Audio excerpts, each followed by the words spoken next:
Study IQ IAS, अब तैयारी हुई अफोर्डेबल। कोल्ड वॉर का समय था। वर्ल्ड वॉर 2 के बाद में ही देखा जाए तो वर्ल्ड हमें दो हिस्सों में मैक्सिमम देखने को मिलता है। एक यूएसए, उस समय का दूसरा यूएसएसआर, जिसको आप आज के समय पर क्या बोलते हैं, रशिया बोलते हैं ब्रेक होने के बाद। यूएसए जो कैपिटलिज्म को क्या करता था, प्रमोट करता है। कैपिटलिज्म यानी कि वो कहता है डेमोक्रेसी।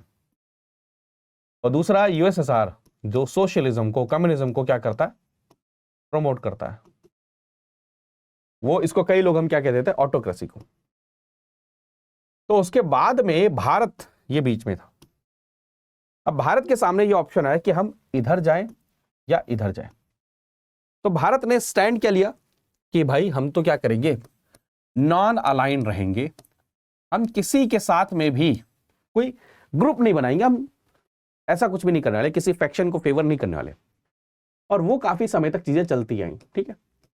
बट जब प्रेजेंट सिनारियो में आप देखते हैं तो हमारा जो इस समय पर जो पॉलिसी है, ये क्लियर कट हमारे मिनिस्टर ऑफ एक्सटर्नल अफेयर्स ने क्लियर बोला है कि नॉन अलाइंड से अब हमारी जो पॉलिसी है वो ऑल अलाइंड है। और ऑल अलाइंड का मतलब क्या, हम भाई हर किसी से बात करेंगे जहां पर हमें क्या है, नेशनल इंटरेस्ट है। जैसे फॉर एग्जांपल, अब एग्जांपल देता हूं आपको कुछ। अभी एक प्रेजेंट सिनेरियो में क्यों आया, ये इसलिए आया, आप देखेंगे यूएस ने सैंक्शंस लगाए हैं किसके ऊपर में, ईरान के ऊपर में। तो भारत के जो एक्सटर्नल अफेयर्स हैं वो ईरान में मिल रहे हैं। यूएस में अलग से मीटिंग चल रही है, यानी कि दो कॉन्फ्लिक्टिंग एंटिटी। यूएस पूरी तरीके से ईरान के पीछे पड़ा है, लेकिन हम कह रहे हैं हम तो मैनेज करेंगे। ईरान एंड इजराइल के बीच में रिश्ते क्या है, बिल्कुल खराब है। हम ईरान के साथ भी इंगेज कर रहे हैं और इजराइल के साथ भी इंगेज कर रहे हैं, क्योंकि हमारे दोनों में नेशनल इंटरेस्ट है। यूएसए एंड रशिया के बीच में डिफरेंसेस आप सभी जानते हैं। जब रशिया यूक्रेन वॉर शुरू हुई तो यूएसए ने और यूएस के बहुत सारे जो नेशंस हैं, जो अलायंस हैं, वेस्टर्न यूरोपियन कंट्रीज, उन्होंने बहुत ज्यादा प्रेशर बनाने की कोशिश करी इंडिया के ऊपर में कि आपको किसी का तो फेवर लेना पड़ेगा। भारत ने तब भी बहुत स्ट्रेटेजिक साइलेंस रखा और अपने हिसाब से चीजें डील करी, और दोनों के साथ डील करी। हम यूएसए के साथ में युद्ध अभ्यास में भी भाग ले रहे हैं, तो हम रशिया की वोस्तोक एक्सरसाइज में भाग ले रहे हैं। प्रधानमंत्री मोदी जी अगर G7 में जा रहे हैं, यूएसए जा रहे हैं, तो प्रधानमंत्री मोदी जी रशिया द्वारा लेड जो क्या है, या रशिया के इन्वॉल्वमेंट जहां पर है, कहां पर, ब्रिक्स के अंदर में, SCO के अंदर में, शंघाई कोऑपरेशन ऑर्गेनाइजेशन, उस समय इतना इंपॉर्टेंट नहीं था, लेकिन भारत के प्रधानमंत्री मोदी जी गए। क्यों गए, वो एक बैलेंस करने के लिए, है ना। जैसे आप देखेंगे यूएसए ने इस समय पर क्या लगाया, सैंक्शंस लगाया किसके ऊपर में, बांग्लादेश के ऊपर में। लेकिन हम क्या कर रहे हैं, म्यांमार के ऊपर में, सॉरी बांग्लादेश नहीं, म्यांमार के ऊपर में सैंक्शंस लगाए। लेकिन हम म्यांमार की मिलिट्री के साथ में क्या है, कॉन्टिन्यूस इंगेज कर रहे हैं। ये क्या दर्शाता है कि भारत ने अपना स्टैंड चेंज किया है, and we are now focus towards all align. जैसे एक समय आया था कि हमने रशिया, यूएस के कहने से क्या किया, बातचीत बंद कर दी, हमने ऑयल खरीदना बंद कर दिया ईरान से। उसका नुकसान किसको, हमें हुआ।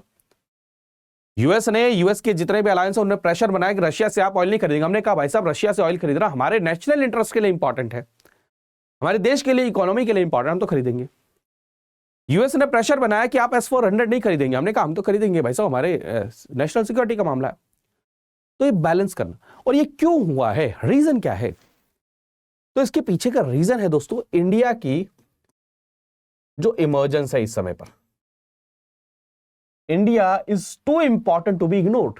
इस समय पर हर एक फैक्शन को इंडिया की इस समय पर नीड है। क्यों, सबसे पहली बात तो हमारी पॉपुलेशन इतनी बड़ी है। अब पॉपुलेशन इतनी बड़ी है यानी कि इतना बड़ा क्या है, मार्केट साइज। पहली बात तो ये। दूसरी चीज अगर आप देखेंगे तो अगर आप यूएस का एग्जांपल लें, यूएस क्यों इंडिया चाहिए, क्योंकि चाइना को काउंटर करने के लिए क्या है, इंडिया ही अवेलेबल है। दूसरी तरफ में अगर देखा जाए तो चाइना धीरे धीरे अट्रैक्टिव कम हो रहा है इन्वेस्टमेंट के लिए। तो बेस्ट ऑल्टरनेटिव कौन है? इंडिया है। ठीक है, तो इसलिए यह है कि जो पावर हाउस है, यूएस हो चाहे रशिया हो, वो भारत को इग्नोर नहीं कर सकते हैं और ना ही भारत को आइसोलेट इस समय पर कर सकते हैं, बल्कि भारत इसीलिए हमारा जो नेशनल इंटरेस्ट है उसको ध्यान में रखते हुए इस समय पर ईच एंड एवरी फैक्शन के साथ में क्या कर रहा है? वहां पर नेगोशिएट कर रहा है, वहां पर बातचीत कर रहा है। समझ में आ रहा है टॉपिक? किसी को भी ऑल अलायंस से रिलेटेड डाउट, मैंने इतने सारे एग्जांपल दे दिया आप सभी को, मेरे ख्याल में ऑल अलायंस से रिलेटेड आप सभी को इससे रिलेटेड कोई भी डाउट नहीं होना चाहिए। ठीक है, तो वो क्या कहने की कोशिश कर रहे हैं कि इंडिया की जो अप्रोच है इस समय पर क्या है, ऑल अलाइन कह लीजिए या फिर मल्टी अलाइन कह लीजिए, वो क्या है कि कोल्ड वॉर के समय पर तो हमने क्या किया, हमने कहा भाई साहब हम किसी के साथ भी इंगेज नहीं करेंगे, हम किसी में भी अलाइन नहीं होंगे।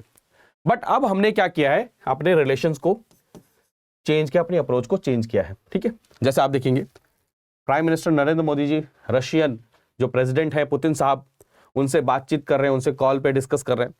उसी समय पर हमारे जो एक्सटर्नल अफेयर्स हैं जयशंकर जी, वो ईरान भी जा रहे हैं, फाइनल कर रहे हैं कोऑपरेशन और developing the Chabahar port. Chabahar port आप देखिए ना, यूएस के सैंक्शंस के कारण में, प्रेशर में, चाबहार पोर्ट जो इतना इंपॉर्टेंट पोर्ट है, कहां पर? ईरान के अंदर में। अगर मैं लोकेशन दिखाने की कोशिश करूं, सेंट्रल एशियन रीजन के अंदर में कनेक्टिविटी को एस्टैब्लिश करने के लिए हमने यहां पर देखिए पाकिस्तान के अंदर में चाइना ने पोर्ट बना लिया।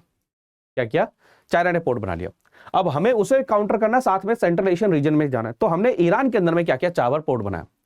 तो ईरान के ऊपर में जब सैंक्शंस लगाए यूएस ने, तो उस समय पर ये हमने क्या किया? ईरान से ऑयल खरीदना बंद कर दिया। तो हमारा जो चाबहार पोर्ट की डेवलपमेंट थी ना, उसके ऊपर भी क्वेश्चन लग गया था और इसका बेनिफिट उठाया था किसने? चाइना ने। वो यहां पर तुरंत आकर इंगेज हो गया था।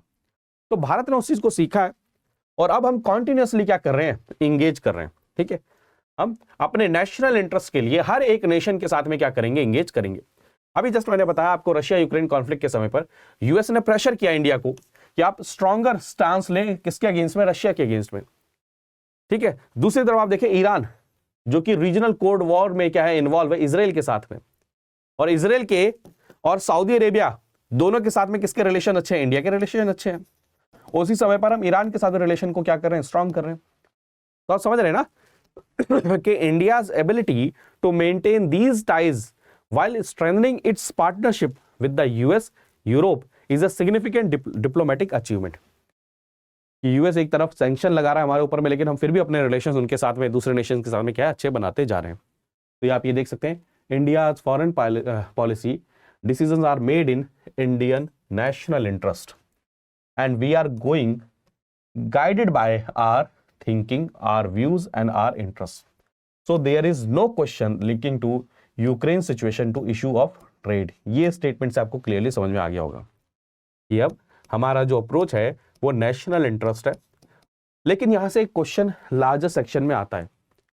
कई सारे डिप्लोमेटिक ये कहते हैं कि ये शॉर्ट टर्म में हो सकता है, लेकिन लॉन्ग रन में अगर ये रिलेशन ऐसे ही रहेंगे तो ये यूएस के साथ में, रशिया के साथ में हमारा रिलेशन पे क्वेश्चन, क्योंकि यूएस के ऊपर भी उसके भी तो अलायंस जो है, उसके भी जो यूरोपियन कंट्रीज वो प्रेशर बना रहे हैं कि आप भारत के साथ में रिलेशन को अच्छे बना रहे हैं, लेकिन वहीं भारत क्या है? रशिया के साथ रिलेशन अच्छे कर रहा है।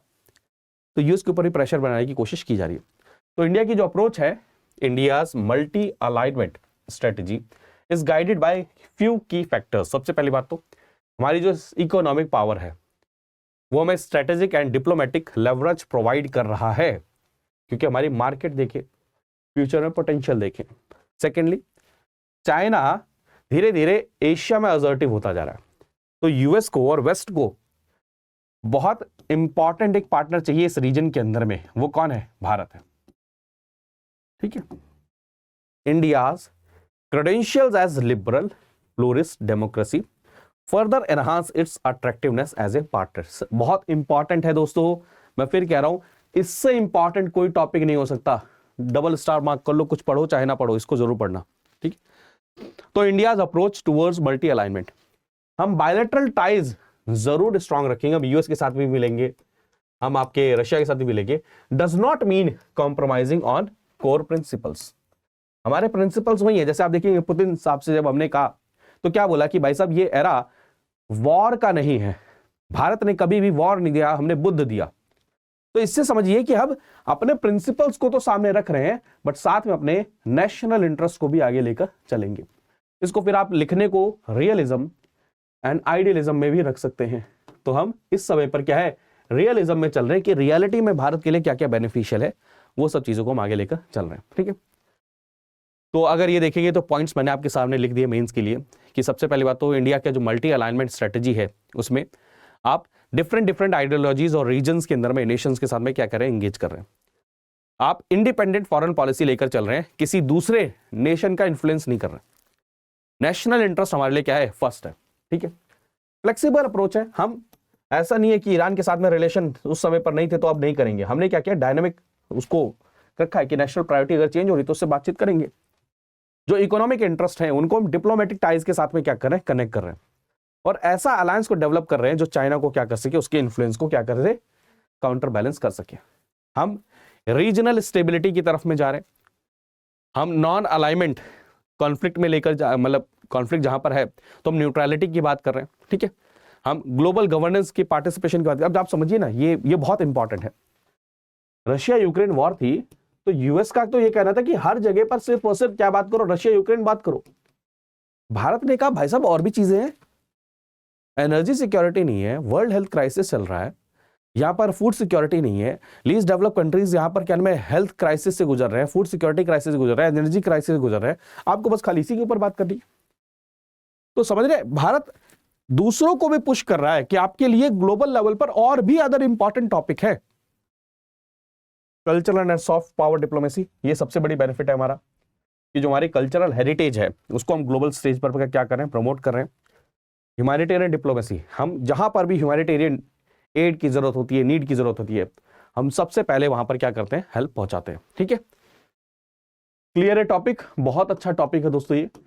तो मैंने आपको जस्ट अभी समझाया वही चीज है कि भाई एक समय था जो हमने कहा कि हम तुमसे बात नहीं करेंगे तो तुमसे ही बात नहीं करेंगे।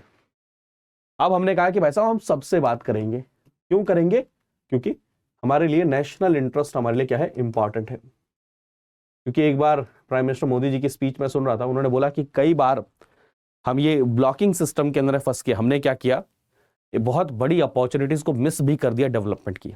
लेकिन उस समय की सिचुएशन हो सकता है अलग रही हो। लेकिन एक क्वेश्चन ये पूछा जा सकता है कि क्या प्रेजेंट सिनारियो में जो इतना ज्यादा हम ऑल अलाइनमेंट की बात कर रहे हैं, जैसे इजराइल, सऊदी अरेबिया और ईरान, कभी तो क्वेश्चन करेंगे ना कि आप तीनों से बातचीत कर रहे हैं, जबकि हमारी आइडियोलॉजी और रिलीजन, रीजन, सब चीजों में क्या है, डिफरेंस है। समझ रहे, कॉन्फ्लिक्ट है, हम वॉर में चल रहे हैं, आप हम दोनों से ही बात कर रहे हो, हम दोनों से ट्रेड कर रहे हो। यही तो हुआ ना, रशिया यूक्रेन वॉर चल रही है, पूरा यूरोप सैंक्शन लगा रहा है रशिया के ऊपर, भारत कह रहा है भाई साहब आने दो, ऑयल आने दो, आने दो, आने दो। तो ये जो पॉलिसी है ये भारत की क्यों चेंज हुई, उसके पीछे रीजन ये है दोस्तों कि भारत इस समय पर इतना बड़ा देश बन चुका है, इतना इंपॉर्टेंट देश बन चुका है कि ये सभी देशों की जरूरत है। यूएस की जरूरत है क्या, अगर भैया चाइना को काउंटर करना तो कौन है, भारत है। रशिया की जरूरत है कि भारत जैसे बड़े अलायंस को नहीं खोना चाहता, बिल्कुल भी नहीं। ईरान की इसलिए नीड है क्योंकि हम उससे ऑयल परचेज कर रहे हैं। इजराइल, हमारे सिक्योरिटी वहां पर ट्रेड हो रहा है, बिल्कुल सही बात है। फ्रांस एक तरफ में क्या कर रहा है, रशिया पे सैंक्शंस लगा रहा है। उससे किसी ने क्वेश्चन पूछा कि भाई साहब लेकिन भारत तो रशिया के साथ में चीजें परचेज कर रहा है, तो फ्रांस के वो क्या नाम, मैक्रो साहब कहते हैं हम उनकी स्ट्रेटेजिक और उनके जो डिसीजन उनको हम समझ रहे हैं कि उनकी अपनी खुद की एक नीड है। यूएस जहां पर सैंक्शन लगा दिया सब नेशन के ऊपर कि कोई रशिया से कुछ नहीं खरीदा, हम S-400 खरीद रहे हैं। ठीक है, तो ये चीजें क्या है, ये हमारे दर्शाता है कि हम डिप्लोमेटिक लेवल पर प्लस में नेशनल लेवल पर कितने इंपॉर्टेंट बन चुके हैं वर्ल्ड के लिए। स्टडी IQ IAS, अब तैयारी हुई अफोर्डेबल।